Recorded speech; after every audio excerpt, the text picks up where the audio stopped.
Bonjour, je suis Hakim L'Alam et je vous propose ma chronique du jeudi 10 février 2022. Elle s'intitule À zinzin, zinzin et demi. On dirait des sprinteurs dans les starting blocks et qui réagiraient dans la même tierce de seconde au coup de pistolet du juge. Bam! À la simple détonation que seuls savent entendre, les prix des fruits et légumes ainsi que ceux de tous les produits de première nécessité flambent de concert à quelques semaines seulement du Ramadan. Wallah que c'est un mystère pour moi que les sports synchronisés, comme la natation, ne connaissent pas plus de succès chez nous avec autant de champions dans la nature mzerbein. Bien sûr qu'aujourd'hui, il ne s'agit pas de taper sur l'épicier, le vendeur de fruits et légumes du marché ou le détaillant, non, mais s'intéresser plutôt à ceux qui tiennent le pistolet, à ceux qui garnissent son barillet de balles et plus encore à ceux, sûrement moins nombreux, qui ont les clés de l'armurerie, celles de l'horloge, règlent l'heure de la course et maîtrisent la vitesse du vent afin qu'elle ne gêne pas les coureurs, n'entrave pas leur élan spéculatif. Allez, on va appeler cela le commandement de l'ardoise. L'ardoise, c'est eux qui inscrivent dessus ce qu'ils veulent bien y inscrire et c'est nous qui la payons.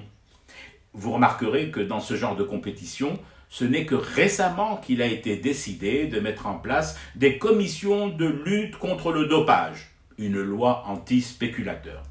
Mais bon, au vu des prix qui m'ont littéralement assommé ce matin au SOG de mon petit village, les peines encourues n'ont pas l'air d'effrayer grand monde. Mais les prix sont libres, ya Hakim. Oui, oustaz, libres, mais pas fous tout de même. Parce que si certains veulent et tiennent autant à jouer au fou, peut-être alors faudrait voir à exiger des autorités qu'elles soient encore plus folles, encore plus zinzin que les mandataires et les grossistes. Comme par exemple de jouer elles aussi. Jouer à quoi? Jouer sur quoi?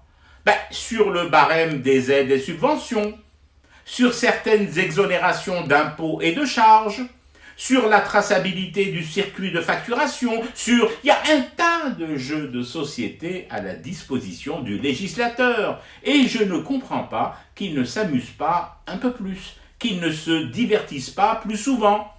À la folie des prix doit répondre la folie du bras séculier de la République. Marre, mais vraiment marre d'entendre tous les ans, depuis mon berceau, le marché sera contrôlé pour ce Ramadan et les contrevenants punis. Punissez, punissez, Yabougelb. Mais n'attendez pas le 27e jour du carême et les caméras pour le faire et le faire en frac.